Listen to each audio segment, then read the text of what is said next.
Hey there, welcome to our channel.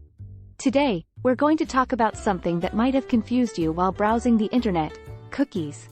No, we're not talking about the chocolate chip kind.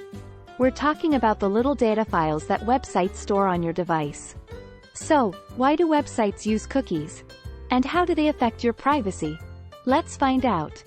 Let's say you visit a website and you want to buy something. You add the item to your cart and then you decide to leave the website without completing the purchase. Next time you visit the website, you might see a message like, "Welcome back. We've saved your cart for you." How does the website remember your cart?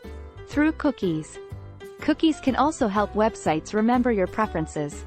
For example, if you fill out a form on a website and you leave before submitting it, the website can use cookies to remember the information you entered, so you don't have to fill it out all over again.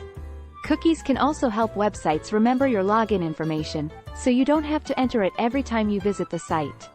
This is especially useful for websites that require you to log in, like social media sites or online banking.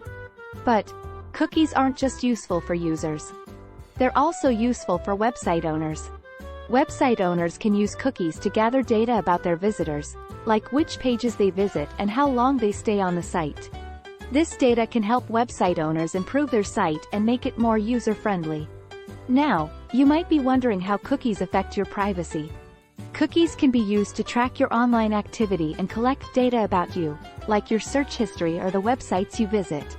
This data can be used for targeted advertising, among other things. But there are ways to protect your privacy. You can choose to delete your cookies from your browser or use a browser extension that blocks cookies altogether. You can also adjust your privacy settings on individual websites to limit what information they can collect. So, there you have it, the truth about website cookies.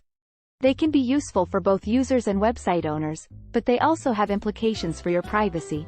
It's up to you to decide how much information you want to share with websites. If you found this video helpful, don't forget to give us a thumbs up and subscribe to our channel. Thanks for watching and happy browsing.